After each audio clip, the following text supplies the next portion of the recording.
Welcome to the PA Books Podcast. PA Books is a production of PCN, the Pennsylvania Cable Network. This program features interviews with authors of books on Pennsylvania people, history, sports, business, nature, and politics. We hope you enjoy this podcast.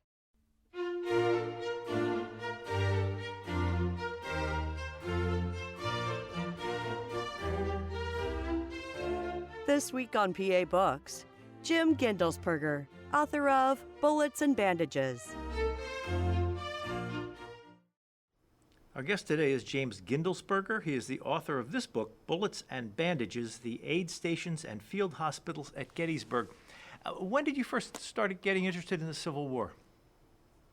Oh gosh, probably 25 or 30 years ago, I just started getting an interest in it, but I never wrote a book until 1996 was the actual date of the first publication. But my wife and I have been going to Gettysburg probably for 25 or 30 years, half a dozen times a year, so it's been a long time. Why do you go so often? Oh, we love the place. It just kind of gets in your blood down there. And we've made a lot of friends over the years, of course. And it's such an interesting battle to us. Even though we've been going so often and so many years, it seems like every time we go down, we learn something new. So it's always a learning experience.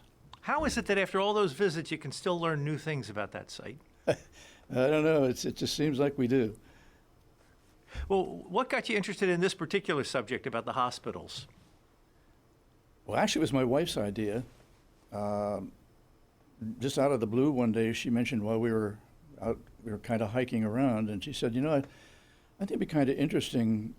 There's not many books that I've seen on field hospitals, and be an interesting topic. We never heard much about it.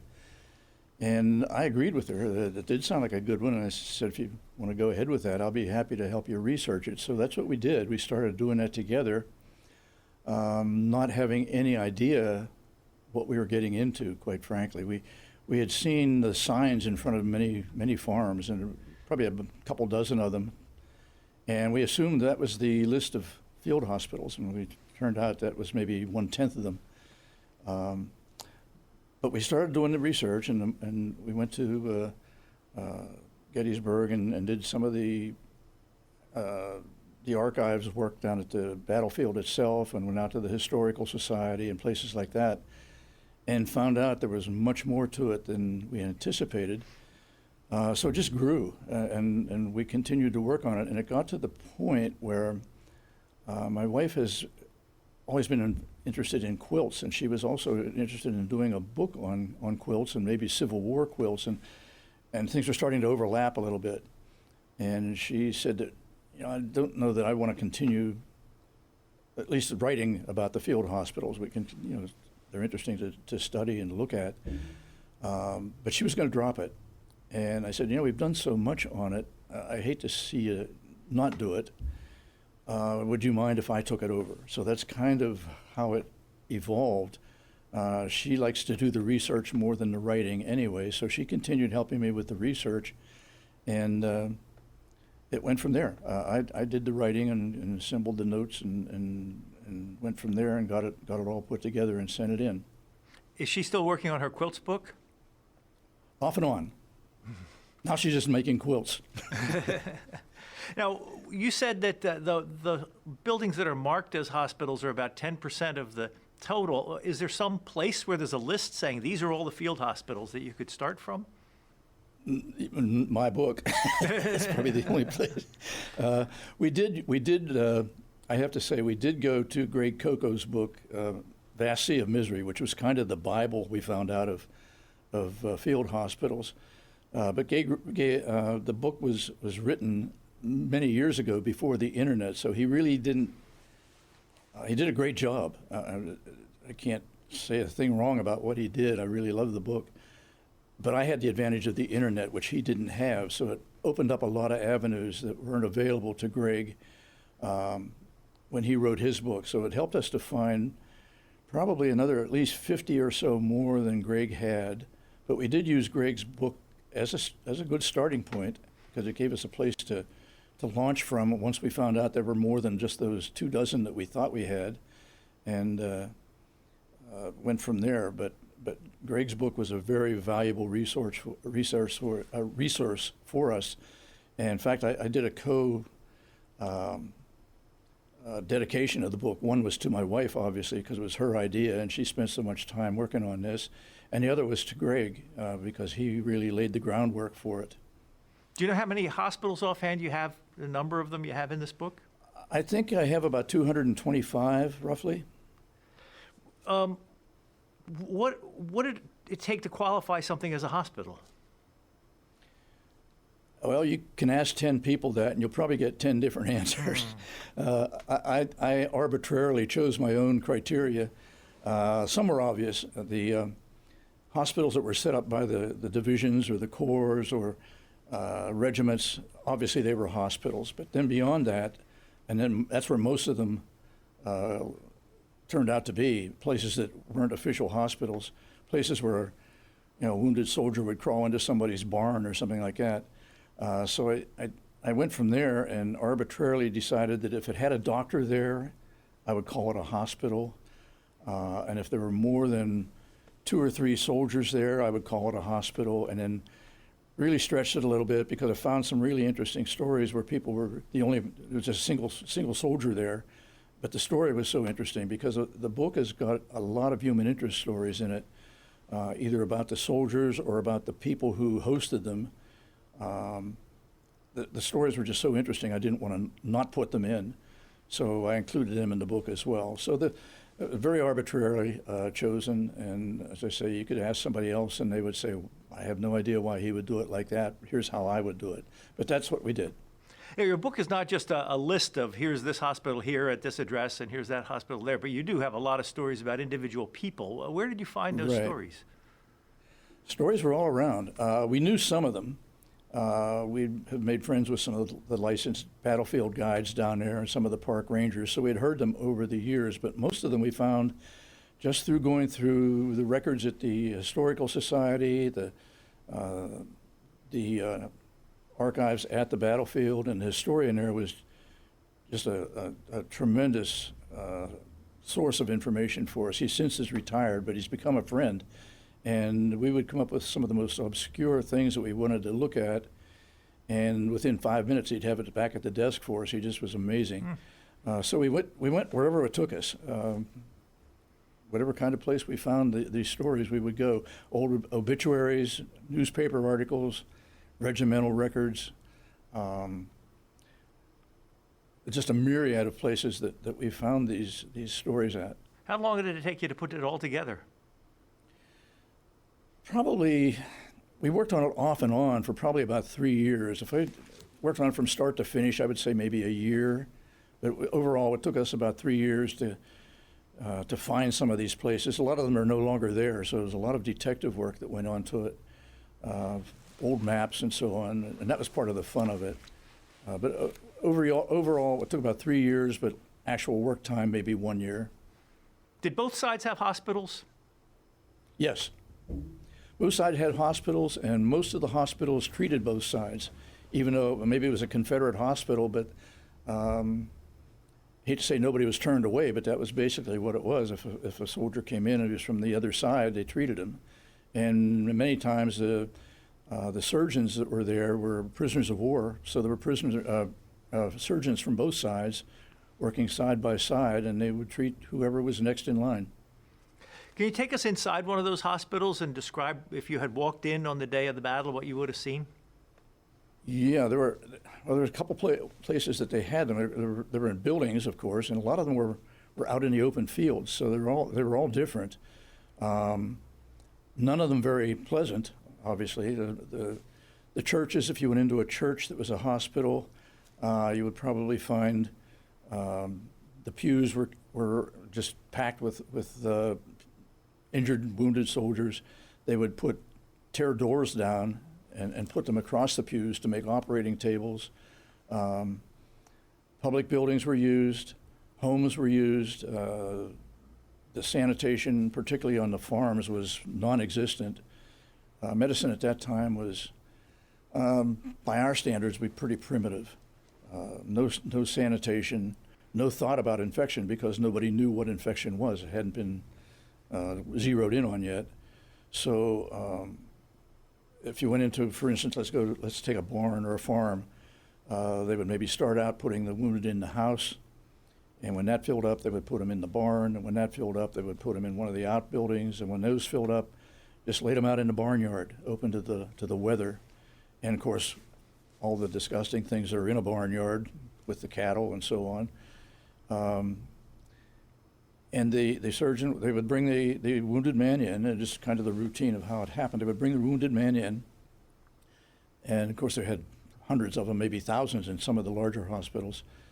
And they would do a triage, pretty much the same kind of triage we have now, a 3-stage triage. If you were wounded in the head or the torso, you probably would just set aside, and you either had to survive or you died. It was kind of on your own. They would maybe, if they had enough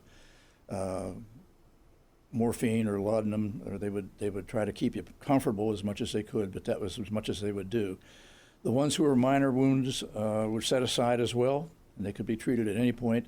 So the ones in between were the ones that got first treatment. And they would be brought in, they would be laid on the table, and the surgeon would probe the wound to see what the problem was. It was shrapnel or a bullet. And if he was a well-established surgeon, he might have a real probe. In many cases, he would use his finger just to reach in there and try to find out what was in there that shouldn't be. And it might be shrapnel, as I said, it might be a part of a bullet, it might be shreds of bone, it might be cloth from the uniform, whatever was in there. If he could pull it out with his finger, he would. And the finger was used in or in the wound of the guy before him as well. There was no, as I mentioned, no thought about sanitation. Just wipe their hands on their apron and go on. At that point, he would decide what the treatment would have to be, and if it needed anesthesia, they would go with either chloroform or ether. Chloroform was preferred because it didn't take quite as long to put the person under. Also wasn't as flammable, and they worked around the clock, so they were working by lantern light, so there were a lot of fires as well. So they used what they had. In most cases, they had something. The old stories about biting on a bullet were pretty much Hollywood at that point. There were very few surgeries in Gettysburg anyway that didn't have some kind of anesthesia. Yeah, you say something like 95% of the surgeries used anesthesia. Right. Which is kind At of a least. surprise. You're right. You hear about Yes. the biting on the bullet thing. Exactly, and that's one of the things that you sounded surprised, and I was surprised as well when I first read that, because I had kind of fallen victim to the Hollywood stereotype as well: chew on a stick or bite on a bullet. And I'm not going to say that they were completely under, because there was a shortage of anesthesia, and many times the dosage was not enough to put the person completely out, and they would often have to have a steward or somebody lay across the body to keep the person from squirming too much during the procedure. But they would then go with whatever surgery was necessary, and quite often it was an amputation. Most of these wounds were, if it was a wound to a limb, almost always it was an amputation, because they just couldn't salvage the bone that was shattered by the mini ball that was the most common form of ammunition. So the amputation would be done, and when that was done, the amputated limb would be just tossed to the floor, and they would leave it there, work around it, kick it to the side until the pile got so high that somebody would come in and put it in a little wagon and cart and take it out. He'd either burn them or bury them. And then you're ready for the next patient. And then when that came along, the surgeon would just wipe his scalpel on his pant leg or his shirt and kind of dry his hands on an old dirty rag, and was ready for the next one. Bandages, often reused because there was a shortage of bandages. Not so much at Gettysburg, but at some battlefields they ended up using corn husks because they ran out of bandage material. And so they used what was available. torn up curtains, linens in the farmhouses, nothing sterile. Just tear it up and stick it on. Did it ever get depressing working on this book, hearing all these stories about human misery? I wouldn't say it was depressing, but it was very sobering. Particularly when we would go into a farm, I always ask if I could take a picture of the house for the book. 'Cause I didn't want to just take a picture without asking. Particularly in this day and age, I wouldn't want somebody taking a picture of my house and then driving off, and I'd wonder, what's this guy want? So I'd always ask if I could take a photo, and generally I would assume, need 5 minutes, 10 minutes to take the photo, and I would get out of there. But in many cases, it ended up into a 2 or 3 hour sojourn because they were so proud of the house that they had or the farm, and so excited about hearing somebody wanted to write about it that they would take us into the house and show us where the amputations were done, and they would pull back a corner of the rug and you could see bloodstains still on the floor. So that was very sobering, and you think about these people died here and right where I'm standing, and it was very sometimes emotional. I wouldn't say it was so much depressing, but it was a very sobering and emotional, and the people, I can't say enough about the people of Gettysburg. Were just so gracious. We would be invited in for lunch by people we had never met before. I went to one farm, and the man was working on some kind of a remodeling project. He was working out on his porch. He had his table saw set up and a stack of lumber and so on. And I said, would you mind if I took a picture of your house? I know it was a field hospital. And he said, of course, why do you want it? I said, well, it's not just a touristy thing. I'm writing a book, and I'd like to put it in a book. He said, oh, he says, you don't want a picture of the place the way it looks right now. I said, let me get this stuff out of here for you. So he wouldn't even let me help him. He moved all his lumber around it's one of those porches that goes the whole way around the house. So he took it around the corner of the house, and he moved his table saw, and we took the picture, and then we moved everything back, and he did let me help him move it back, but it was just the kind of people we ran into.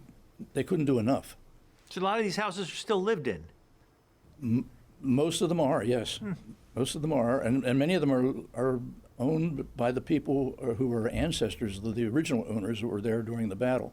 So they had some really interesting stories to share from passed down through the family. What would have been, what would life have been like for the people in the town while the battle was going on? Terrifying. Many of the houses in the town became hospitals after the fighting, and actually during the fighting even. People would come back to their house and find soldiers lying in their living room, their parlor, the doors open, blood all over the place. Their bookshelves were ransacked because the books were used for pillows for the wounded. So it was of course, all this is while fighting was still happening, bullets flying around, and there were many cases where windows were shattered, or an artillery shell would come through the house while they were in there. So it was a pretty scary experience. Most of them would stay in their cellars during the day, during the fighting, and then would only come out at night to come upstairs to cook meals or to sleep. So it was a pretty scary operation the whole time. Yeah, you have some pictures in your book about today, houses with shells embedded in the wall, right. Photographs of those. I want to ask you about you mentioned the three different tiers of injuries, and you say about the lowest priority was given to those who had suffered wounds so serious that their chances of survival were considered unlikely. While this resulted in better treatment for those in the first two categories, it relied on the judgment of the attending physicians, many of whom had never seen a gunshot wound before. Now, were all these physicians real doctors? What did it take to be a battlefield physician? Well, it didn't take much. To be a doctor in 1863, it was a pretty straightforward process. You went to school, and there weren't many medical schools, by the way, and there were very few hospitals around the country. You were treated at home. But to be a doctor, you would go to the school, and the schools were not like they are today. They had 4 or 5 instructors, and they would sell tickets to those who wanted to come to the class, and that's how they were paid. They were paid from the proceeds of those tickets. And they would take classes. There were 5 different courses that they took, and one of them was women's and children's diseases. So you can see that really wouldn't have much application on a battlefield. So much of what they learned, like chemistry or surgery, was somewhat applicable, but they would only take those 5 courses for a semester, and then they would come back for a second semester of the same courses because they believed that repetition was the basis for good learning. So you took those 5 courses, and you took them twice, and you were a doctor. That was it. No 4 years of pre-med and 3 years of medical school and internships and so on. You just became a doctor by taking those 5 courses twice. If you lived near another doctor, you might be you'd work with them for a while, kind of an apprentice. But in most rural areas, of course, there were no other doctors, so you learned on the fly. And as we mentioned there, most of them had never seen a gunshot wound. They were dealing with illnesses and maybe accidents, but nothing on the scale that we saw at Gettysburg, where there were 50,000 casualties. So they really were learning as they went, and not even sure what they were learning. For instance, with sutures, many times they ran out of sutures material, so they used what was available, and what was most available was hair from the horse's tail. And the horsetail hair is very, not very pliable, so they would boil it. And found, of course, in the process of boiling, it softened the hair and made it easier for suturing. But they also found that those who had that kind of a suture seemed to survive longer or do better, not knowing that they were sanitizing that hair when they boiled it. So they learned, but they didn't learn. They weren't sure what they were learning and what it applied to. Did the surgeons travel with the Army? Some did. Each regiment and each corps had their own doctors and surgeons, but Gettysburg was so massive that they depended a lot on civilian doctors. Some were good, some were not. The Second Corps surgeon said that he had no time for any of them. He said they only came in the morning to get the free breakfast, and then all they wanted to do was cut something off instead of treating somebody, and he said they would then disappear. So there were various skill levels, obviously. And of course, nurses, some were real nurses. The Nurses Corps was established, got its real start in the Civil War by Dorothea Dix, but many of the nurses and caregivers during the battle and after the battle with the field hospitals were just people who lived on the farm. Farmers' wives. So they had no medical skills of any kind. And it was just more TLC than anything. I want to read what you wrote about Dorothea Dix. You say, 61-year-old Dorothea Dix proposed that women perform the nursing duties previously performed by men. So a woman nurse was a new idea at Gettysburg? Pretty much. The thinking was at a battle, you had to remove men's clothing to treat them. And that was kind of the Victorian era of thinking we don't want women seeing men with no clothes on. So it took some persuasion to finally get them to agree to use women as nurses, and found out they did an excellent job, obviously. They did more than nursing also. They treated them as they were nurses, obviously, but they also wrote letters for the men, wrote letters home. They would sit with them and just kind of keep them comfortable. They would read Bible verses to them. They would sing hymns to them. So it called for a lot of compassion. And don't want to sound sexist, but women seem to have much more compassion than men in war. Well, I'll read you something else you wrote. Under Union Secretary of War Simon Cameron agreed and authorized Dix to organize a female nursing corps with Dix at his head. Applicants had to be plain-looking, could only dress in brown or black. A strict Unitarian, Dix decreed that only Protestants would be considered. Pretty strict rules. Yeah, very strict rules. And Dorothea Dix was not an easy person to get along with, apparently, either. They had a couple of nicknames for her. I don't know if you saw them in there. Devil in a Petticoat was one, and Dictator Dix was another one. Most of the doctors didn't like working with her, but she got results. But there were many good nurses turned away because they were either too young or too pretty, or she thought would be distracting to the men. I also want to ask you about this Dr. Mary Walker, a woman doctor in the 1860s. Mary Walker was a doctor. She had trouble becoming a doctor.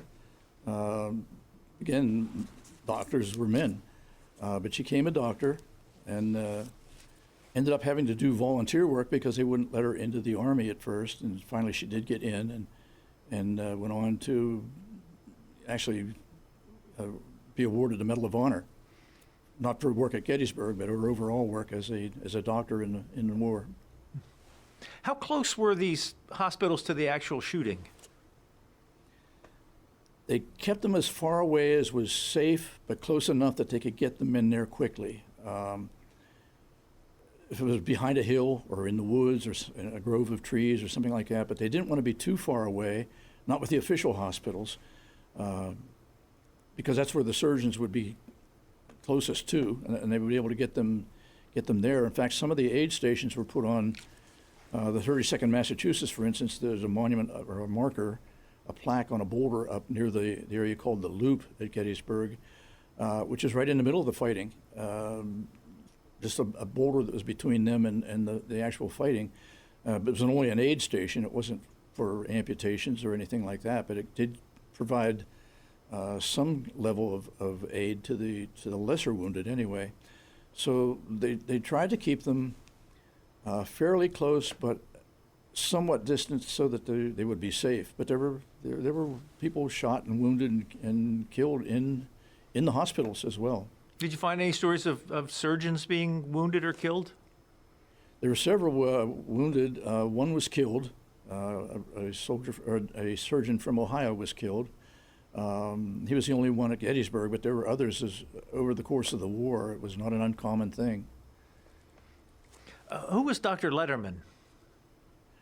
Jonathan Letterman. Jonathan Letterman was pretty much considered the father of modern battlefield medicine. He took over 1861, or about partway into the first year of the war, and took over a medical department that was very political. People were promoted on the basis of who their friends were. Didn't worry about whether they had skills or not, as long as they knew somebody. Very disorganized, and he brought it into order, and he established a number of things that we think of today as standard treatment, but at that time was all new. Ambulance corps, for instance. There was no such thing as an ambulance corps before Letterman took over. Sometimes wounded were used to carry stretchers. Musicians would be carried. Whoever happened to be available would be carrying the stretcher, and they may not know the right way to do it or where to take them or so on. So he established an ambulance corps where everybody had a job to do, and they knew what their job was going to be before the battle even started. So it made it much more organized, made the treatment more efficient. He organized, as I already mentioned, the triage system, which is pretty much the triage system we know today. He established a whole hierarchy of who should do what, and promoted on the basis of skill rather than on personality or who you knew, and just brought it in. And he was probably not well liked by many because of that, but he made the whole system much more efficient. So the ambulance corps, there were people whose specific jobs was to get the wounded and take them to a hospital? Yes, right. How did they know where to take them? Well, originally they didn't take them anywhere. They would wait till the battle was over, and then it would sometimes take up to a week before they gathered all the wounded up. So you can imagine if you were wounded, lying out on a battlefield in the heat of summer or heavy storm rains and so on for a week, feverish probably. So many of the deaths occurred probably in that week-long span. So the ambulance corps was actually they actually went out during the fighting and started bringing them in. And the hospitals, the official hospitals, were marked by a yellow or a red flag. And many of the hospitals, or many of the farms and houses that were used, the people found out that was what they did. So they would tear something up that was yellow or red and hang it in a window to give the soldiers an idea of where they should come. And of course, the ambulance corps usually just took them right to the one of the official hospitals that the regiment had set up, or the division. Of course, the battle was so intense, and there was so many casualties that the ambulance corps had to supplement, and farmers' wagons were used. They would bring them to a collecting point, and the wagons were used to take them to one of the hospitals. And of course, some of the farmers were a little bit on the mercenary side, and they wanted to charge the soldiers to take them to the hospital. One in particular was insisted on charging each man 50 cents, which was a fairly decent sum to a soldier. And he made them sit up, no matter how badly they were wounded, because he could cram more into his wagon that way. So it wasn't all peaches and cream on the part of the people that lived here, but most of the people were very compassionate and did everything they could. But there were a few that kind of stretched the limits of ethics a little. Did the combatants respect the hospitals and steer clear of them, or were some instances where the hospital was fair game? Well, they didn't intentionally attack hospitals, but a lot of times the overfire from artillery and so on hit hospitals. But for the most part, they respected the fact that it was a hospital. Not too much that it was a concern of if you went to the hospital, you could still end up being killed. A lot of the men avoided hospitals simply because their beliefs were that hospitals were where you went to die, but that was a different situation. Now, the ambulance corps, when they were out in the field, were they doing some of that triage themselves and looking and saying, well, this person can wait and that person's going to die anyway? Were they doing that in the field before they got them to the hospital? Not officially. I'm not saying they never did. Most of the triage was done by the surgeons when they got them back to the hospital. But I would guess there had been some triage work done, more on the order of, if I'm a Union guy, are you wearing a blue uniform or a gray one? I would put the blue uniforms on the ambulance first. I'm sure that happened on both sides. Was there a difference in the way the Union and Confederacy treated their wounded? I mean, was the Confederacy as organized as the Union, like you talked about Dr. Letterman's system? Well, they had a crude system, but it wasn't very efficient for them because they were on the move the whole time. Particularly, much of their treatment was done while they were in retreat. So they were just treating people along the highway, along the road that they were retreating along. And of course, they were in enemy territory, so they weren't getting a lot of cooperation from the people that lived here as far as assistance.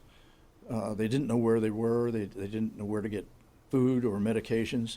But there were a couple organizations, or many organizations, that came to Gettysburg after the battle.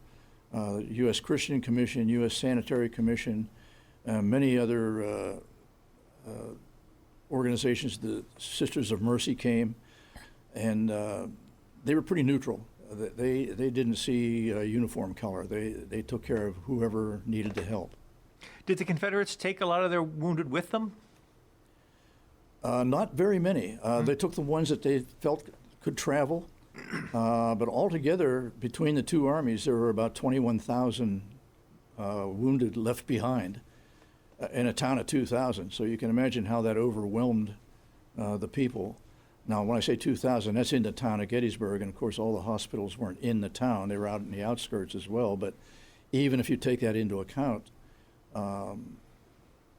the impact on the area, the people, was just immense. If someone is watching this program and they have never been to Gettysburg, or they have not been to Gettysburg since a school trip many, many years earlier, what do you recommend them doing?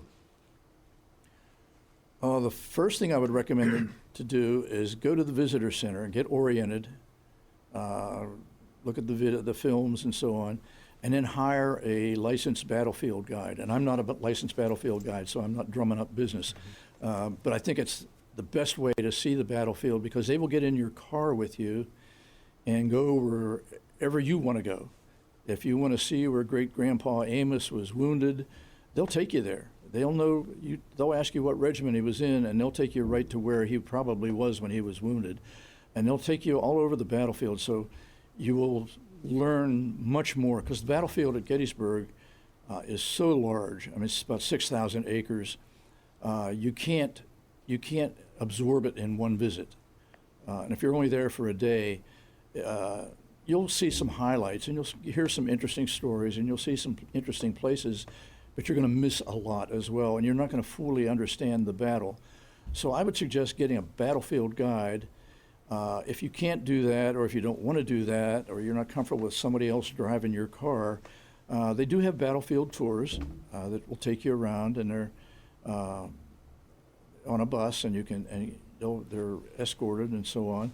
Or you can rent a tape, and there's a guided tour on the tape that will direct you, here's where you turn, go to the next stop, turn left, and so on, and give you information along those lines. So if you've never been there before, I always would recommend you do one of those three things. You can try to find it out on your own, and you'll learn some things, but it's going to be an uphill battle. I don't mean to use the word battle, I guess, for choice of words, but an uphill climb to learn much about it because it's going to have to be self-taught at that point, and there's just so much to learn. As I mentioned earlier on, we're still learning, and we've been going on for 25 or 30 years. What are some of your favorite sites there? Well, the absolute favorite site is a little round top at sunset, and we're up there with a couple thousand of our closest friends. It's just an amazing sight, and when you go up there, there are kids running around and there are people laughing and talking, and it's just a jovial atmosphere until the sun starts to set. Excuse me, it starts to set, and then everything gets quiet, and it's just an amazing view to see the sunsets in Gettysburg. I don't know, they must have them patented or something, but they're very special. And the people just kind of are mesmerized by the sunset from Little Round Top. So that, if you ask my favorite place, that might not be the favorite place, but it's one of them. But there are a number of other ones as well. Culp's Hill is interesting. The wheat field is very interesting, but very confusing because it just changed hands so many times. Even Big Round Top is interesting if you don't mind the climb, and it's an interesting climb up to the top of that. But there are a number of favorites, and you'll hear, if you ask 10 people, you'll get 10 different answers. But Little Round Top at sunset, I think, is on everybody's A list. How many books have you written about the Civil War? I've written either by myself or with my wife. My wife and I have written 3 together, total of 8 or 7 of them on the Civil War, and one I kind of stepped out of the Civil War genre for one and did one on Arlington National Cemetery. That was the one I did last before this one, but 8 altogether.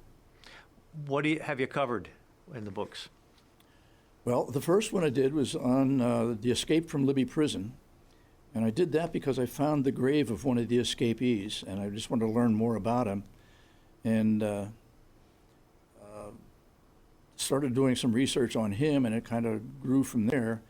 And fortunately, at the time, things sometimes have to fall right into place for you, and that's what happened for me on that one. My wife was a tour director for a bus company in Johnstown, and set up tours that were going. They went once a month to Washington, D.C., and her boss was very generous and said, we always have at least 1 or 2 seats on the bus. If Jim wants to jump on and go to the archives, the National Archives, to do the research, just have him to get on, and we'll take him down. So I would go. Once a month I was going to the National Archives, and again, things fell into place. I found the one person at the National Archives staff that was interested in Libby Prison, and we became good friends, and he would, there's only one piece of information available on Libby, because a lot of it was destroyed when the Confederates were left the area, but the daybook was still there. It talked about which prisoner came in, where he was captured, what regiment he was in, and so on. And he saw me for a while come in on the bus, and of course at the National Archives you come in and you don't just go, it's not like a library where you can walk in and take a book off a shelf. You have to order it, and then it takes a couple hours to be brought out to you. So at one point he asked me where I was coming from, and I told him. He says, well, call me the day ahead and I'll have the book out for you. So he saved me a lot of research time, and so I did a lot of my research at the National Archives and reached a point where I really thought I was at a dead end. I knew there were 109. I kind of zeroed in on 109 escapees, but I only had maybe 89 or 90 of them. So I wrote to the National Park Service, and I sent them the list of the escapees that I had, and I said, here's what I have. Can you kind of fill in some blanks for me? And Bob Crick from the National Park Service wrote back and said, we don't even have this much. Can we use what you have? And if you get any more, let us have it. And we suggest you try to get this published. So that's how the first book came about, strictly by accident. And from there, I wrote a second book was on the Battle of Newmarket from the perspective of the cadets from VMI. And the third book then was about the Battle of the Kearsarge in the Alabama, a naval battle off the coast of France. And then the next three we did together, my wife and I did together. We did, the first one was on Gettysburg, go figure, about the battlefield, the monuments, some of the men that were there, why the monuments are where they are, more human interest stories. And that did well, and we had people say, why don't you do one about Antietam? So we did. We did a second one then about Antietam. And by then we thought, well, we have so much information we couldn't put in the first Gettysburg book. Let's do a third book, but a second volume on Gettysburg. So then we did the second volume of Gettysburg. That led us up to the Arlington book, and of course then this last one. But along the way, some of those books won awards. The first book, the one that I would like to do over now that I know a little bit more about what I'm doing, because I really didn't know what I was doing at that time. But it won a number of awards, was featured on a Discovery Channel, and Warner Brothers optioned it to be made into a movie with Tom Hanks. You may have heard of that guy. And of course, they didn't keep it on the schedule. They kept it there for about 4 years, and I had the script all rewritten a couple times, and it's pretty well established. And then decided that Civil War was kind of falling out of style for movies, and they didn't think it would do well, so they dropped it off their schedule. But I still have the contract. I can brag about it for nothing else. Where was Libby Prison? In Richmond. So it was a Confederate prison? It was a Confederate prison for Union officers, and considered one of the most notorious of all. It started out pretty reasonable. If a guy knew somebody in Richmond, if he was a prisoner, he could go to the person's house for supper if he wanted to, if he promised to come back. But then they got a little more stringent, and it got pretty strict. And of course, then they ran into the problems with lack of food, and some of the guards were not the nicest people to be guarded by. So it's considered one of the more notorious prisons in the Confederate system. Now, I'm not saying the Confederates did it all wrong and the Union did it right. Both sides were bad. You didn't want to be a prisoner of war in either end of it. But Libby just happened to be the one that I zeroed in on because I found that particular person. How did the escape happen? It was a tunnel. They went through. There were two men that spearheaded it. A guy from the 77th Pennsylvania and another one from the 12th Kentucky Cavalry. That kind of ran into each other in a part of the basement that was called Rat Hell because it was just full of rats. And they decided they would work together. And they tried. Actually, the tunnel that they escaped from was their 8th attempt to escape. The first 7, something happened on all of them.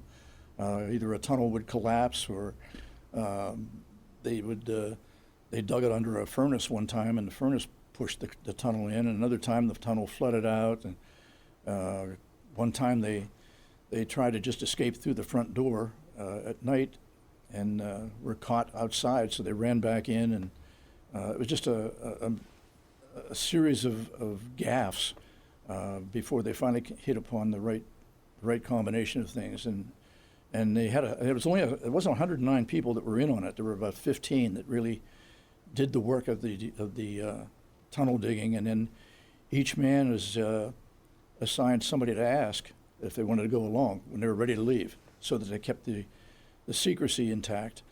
And each one, as they left, would tell one more person.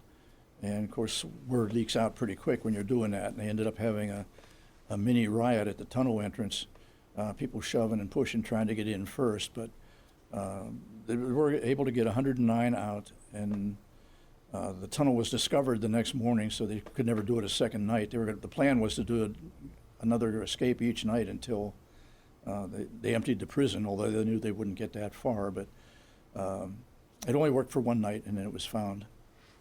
Well, getting back to your book, Bullets and Bandages, I want to ask you about a couple of people you mentioned in there. One is French Mary. Yes, Mary Tepe. She was a vivandière. She just kind of followed the troops, served as a nurse, but she also had a little capitalism in her veins. She carried a little vial of whiskey with her that she would sell, and some tobacco, because she knew the soldiers all liked tobacco. So she was a bit of an eccentric. She dressed like a man, very, very much her own person. She was awarded a Carney Medal for her efforts at Chancellorsville, and she says, "I don't need any medals," and she refused to take it. So she just was kind of a great character of the Civil War. Another one was John Burns. He's the self-proclaimed hero of Gettysburg. Speaking of characters, yeah, John Burns was the hero of Gettysburg, according to John Burns. But although many people thought of the same, he was the only civilian that really fought in the battle. He was in his 70s. He was a veteran of I believe it was the War of 1812, but he was never in combat. But the battle started not too far from, about a mile or so from where he lived. And when he heard the fighting, or the rumbling of the guns and the cannons and so on, he took his gun down and he told his wife, he said, "I'm going to go see what's going on." And he went out to McPherson's Ridge and fell in with the Iron Brigade. Of course, they saw he had an old blunderbuss of a musket that really wasn't going to be very efficient, so they got him another gun and gave him ammunition. And John Burns fought with the Iron Brigade, and he said he killed 3 Confederates, and there's no way of knowing that for sure. He was wounded in the process, and we know he was wounded, and he was either wounded twice or 3 times or 4 or 5 or 6 or 7, depending on who he talked to, anywhere from 2 to 7. And he crawled his way to a friend's house, the Riggs house, which turned out to be a Confederate hospital. So he refused to go in and laid on the cellar door outside, one of those outside cellar entrances, until he was able to get a wagon to take him home to his house in town. And when he got there, of course, it was a hospital for Confederates as well. So the story is very murky after he gets wounded, because I say we don't know how many times he was wounded. We don't know where he was treated, because again, at one time or another, he was treated on the field by somebody, or he was treated at a Union hospital, or he was treated at a Confederate, or by a Union surgeon, or at the Confederate hospital. He also claimed that the Confederates tried to assassinate him in his own bed. They tried to shoot him through his window, and that's not been proven either. But John Burns was a great character, and he did become known as the hero of Gettysburg, to the point that when Abraham Lincoln came for the dedication of the National Cemetery, he asked to see John Burns. So the two of them got together, and they went to a service at the Presbyterian Church in town, a rally, basically, together. So John Burns became a battlefield guide. We're not sure how truthful the stories were he told his customers, but he was one of the great characters. I have a friend who's a battlefield guide who actually did some of the review work on this book for me, and he's taken a project on to try to determine how many times John Burns was wounded, and all I could say to him was good luck, because I don't know if anybody's ever going to come close to that, but he's a doctor himself, so if anybody's qualified, it's him. Well, that brings up a subject as a historian. How often do you come across conflicting reports? Oh, all the time, all the time. You have to be very careful. I try to use, and I always use, unless it's from a verifiable source. Like if it comes from the National Archives and nowhere else, or from the Smithsonian and nowhere else, I feel comfortable in using it. But if it's in somebody's journal, I like to try to find corroborating information on that just to feel a little more comfortable with it. And there's been some good stories that I didn't include because of that. No, I was going to say there's some good stories that I either didn't include or almost didn't include because of that. One in particular, it's probably one of the most sobering stories I remember. It kind of haunted me for a while. Not haunted, but stuck in my mind, I guess. It was on the David Stewart farm. We had gone out to the farm to verify it was there and then to get photos of it. And of course, and my wife and I have impeccable timing. We got out there the day they were having a bluegrass festival and had to stand in line. It's a campground, so we had to wait in line behind about 50 campers before we could get in through the gate. So we finally got through the gate, and the guy at the gate wanted to know, we were there with just a car, no camper. He wanted to know how we were going to camp, and we said, we're not here to camp. We just wanted to talk to somebody about the field hospital. And so he got the owner of the place, who I'm sure was very busy. I felt kind of guilty asking for him at that point because I know it was a very busy weekend for them. But he was very gracious, and he showed us around and said, my great-grandfather was the one who originated this farm, and he said, I've got all his papers. And he told a really interesting story in one of his diaries you might be interested in. I said, yeah, I'd like to hear it. And he said, there was a young boy that was 15 years old. He was from Georgia. And he was shot in the face and had his eye shot out. And we treated him here on the farm for a couple days, and he passed away. And we buried him behind the wood shop, which was the orchard at that time. He said, you might want to use that. And I said, well, it's an interesting story. I don't know if I can use it, but I'm glad you told it to me. And as I said, I don't like using one source information. But that was such a great story, and I thought, wow, it's a shame not to use that.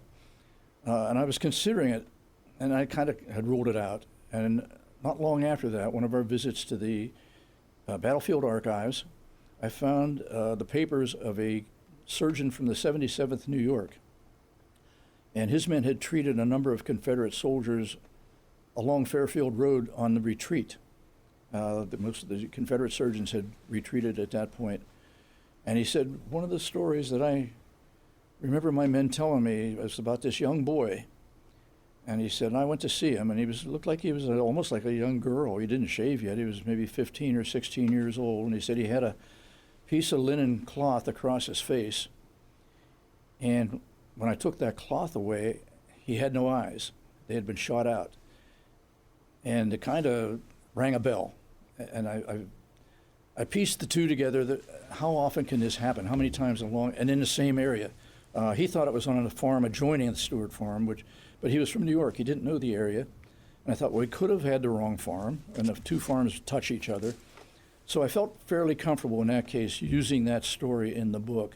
But many others, I don't know. I couldn't say for sure that they were verifiable. And maybe at some point I can verify them, but I couldn't at the time I had the book published, so they had to be left out. You say in your book that generally during the battle or after the battle, soldiers were buried right there on the site where they died or around the hospital. Are any of them still there?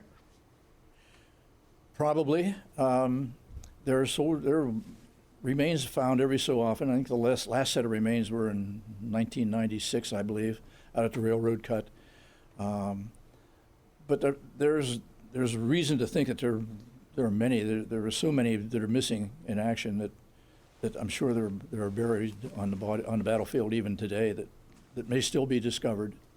I want to ask you about the last chapters in your book are about field hospitals in areas that are somewhat far afield from Gettysburg. One is Hanover, which is 15 miles from the Gettysburg. So how did that figure into the battle? There was a battle at Hanover before the Battle of Gettysburg, part of the Gettysburg campaign. Same with Hunterstown. So they were wounded there even before the fighting started at Gettysburg, and again there were some that were brought there from Gettysburg when they had no more hospital space. They were brought out to the Pleasant Hill Hospital at Hanover for treatment. I want to ask you about General Schimmelpfennig. You have the Garlock home would be the scene of one of the more unusual incidents of the battle when Union General Alexander Schimmelpfennig had to hide in the backyard for 3 days. How did he get away with that? Yes. It's one of the classic stories of Gettysburg. He was retreating on the first day of fighting by horseback, being chased by Confederates, and he turned down an alley, which turned out to be a dead end. And he had no place to go. So he,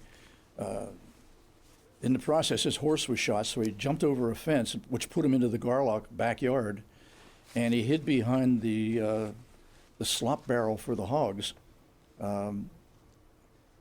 Later in the day, or that night actually, Mrs. Garlock come out to feed the hogs, and she spotted him, and so she was bringing him food and water for the next couple days. The original story, as lore often happens, they make it a better story by embellishing it a little bit, was that he stayed in with the hogs, but that wasn't really the case. He was behind the barrels that were there for the hogs, but he was safe. He stayed there for 3 days until the battle was over. There are so many books being written about Gettysburg. What has not been written about Gettysburg yet? Ooh, maybe you don't want to give away. Much. Maybe you don't want to give away any ideas for future books. No, I don't have any ideas at this point. I think pretty much everything's been touched. I don't know if there's been one written about. I've often thought this would be interesting. A lot of the regiments had mascots, animals for mascots. Some of them are well known. There was Sadie or Sarah and the old Abe and many of those, but they had dogs, they had birds, they had all kinds of things were their mascots, and one of my favorites. Of course, my wife's a dog lover, so am I, but not to the extent my wife is. Sally, from the up on Oak Ridge, fought with her men. She was a mascot, and stayed with her men. Even after the battle was over, after the first day of fighting, the 11th Corps had retreated, they noticed she was missing, and they went out to look for her 3 days later, and she was with her men, pretty well emaciated, hadn't had any water, but she refused to leave the wounded. Well, and she was a well-known mascot. Well, we're going to have to stop right there because we're out of time, I'm afraid. We have been speaking with James Gindelsperger. He is the author of this book, Bullets and Bandages, the Aid Stations and Field Hospitals at Gettysburg. Thank you very much. Well, thank you very much for having me. I appreciate it. You've been listening to a podcast of PA Books, a production of PCN, the Pennsylvania Cable Network. Full episodes of PA Books, as well as other PCN programs, are available to stream with the PCN app. Visit PCNTV.com or the App Store for details.